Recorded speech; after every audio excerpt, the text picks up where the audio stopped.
اور اگر میں نے کاروبار میں 1 لاکھ روپے ڈالا ہوا ہے اور میں نے 2 لاکھ روپے قرض لے لیا, 3 لاکھ روپے سے کاروبار شروع کیا, کل پیسے ڈوب گئے تو میرے گھر میں جو پیسہ نا وہ میں نہیں دوں گا. بس جو میرا 1 لاکھ روپے کاروبار میں تھا اس میں سے جو بچ گئے وہ لے لو, باقی پیسے کا میں ذمہ دار نہیں ہوں. میری ذمہ داری ہے اتنے پیسوں کی جتنا میں نے کاروبار میں ڈالا ہے, اس میں سے تم لے سکتے ہو. لیکن جو میرے 4 بنگلے ہیں, میرے 2 گھر ہیں, میری 4 گاڑیاں, اس کو تم نے نزدیک بھی نہیں دیکھنا, قریب بھی نہیں آنا, کیونکہ ہم لمیٹڈ کمپنی ہے, ہماری ذمہ داری لمیٹڈ ہے, محدود ہے. بینک الفلاح المحدود محدود ہے. اس کا مطلب کیا ہوا؟ منافع تو میری جیب میں جائے اور جب نقصان ہو تو وہ جس نے قرض دیا اس کے پاس جائے گا. اسلام میں تو شہید کو بھی قرض معاف نہیں ہے, اور تو چھوڑیں جس کو پہلا خون کا قطرہ گر دے اللہ معاف کر دیتا ہے, اس کو بھی قرض معاف نہیں ہے. ان کو قرض معاف ہو گیا. یہ وہی سیٹ مینٹلٹی ہے کہ میرے پاس میں کبھی غریب نہ ہو جاؤں. سو منافع میرے پاس آئے گا اور جب مکمل نقصان ہوگا تو میری باقی 5 کمپنیاں, 10 گھر, 5 فیکٹریاں اور سب بچ جائیں گی, کیونکہ میں ان میں سے نہیں دوں گا, سارا نقصان یہ خود بھگتے گا. سو یہ اگین آپ کو وہ مینٹلٹی نظر آتی ہے لمیٹڈ کمپنیز کا.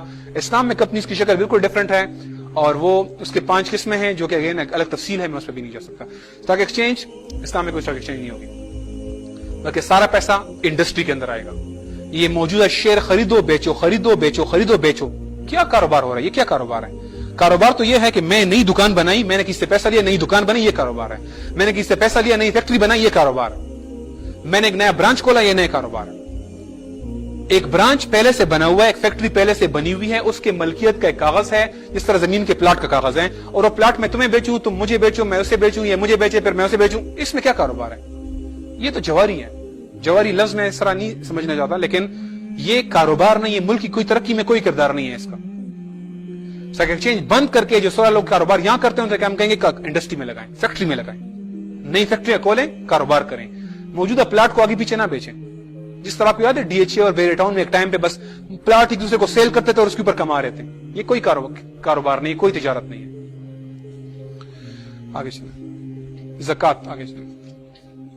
اسلام میں زکات کیش کے اوپر, سٹاک کے اوپر, جو ساری فیکٹریوں کا, سارے کارخانوں کا سٹاک ہے اس کے اوپر, جو ہمیں قرضے وصول کرنے ہیں اس کے اوپر, جو سارے ہمارے لائف سٹاک ہیں, جو بیڑ بکریاں جانور ہیں ان کے اوپر, زمینوں کی پیداوار کے اوپر, اور اس کے علاوہ کوئی بھی چیز جو ٹریڈیبل, جو پلاٹ ہی کیوں نہ ہو لیکن میں نے کاروبار کی غرض سے لیا ہوا, ان سب کے اوپر مجھے زکات ہے. اور ایک الگ الگ شرح ہے, کہیں 2.5% ہے, کہیں 40 میں سے 1 ہے, کہیں 10 میں سے 1 اونٹ ہے. مختلف وہ ہے ریشوز ہیں جس کے مطابق ہم کلیکٹ کرتے ہیں. ایک طرح سے نا پوری معیشت سے 2.5% ہر سال نکل آتا ہے. پاکستان کی معیشت تقریباً $350 ارب کی ہے.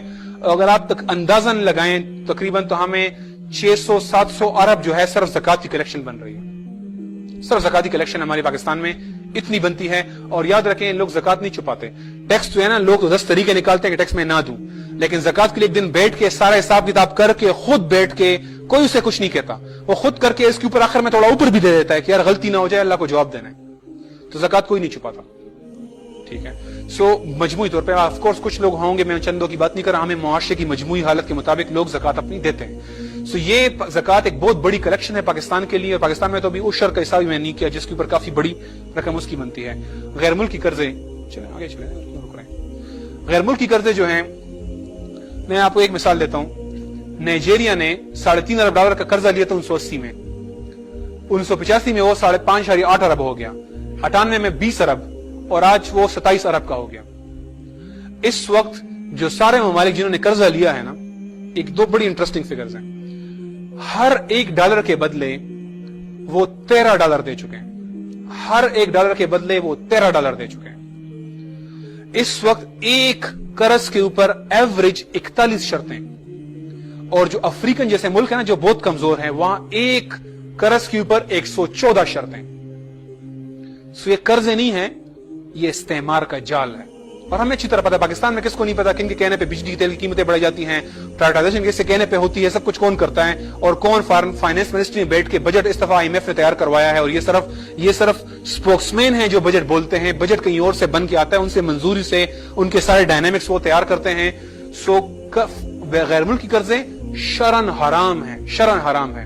یہ حدیث ہے, آیت ہے جو کہ بے شمار جگہوں پہ اپلائی ہوتی ہے, اور اس میں سے ایک غیر ملکی قرضے بھی ہیں جس کے ذریعے یہ ہماری دولت ہم سے لے کے جا رہے ہیں. جس طرح میں آپ کو ذکر کیا 1300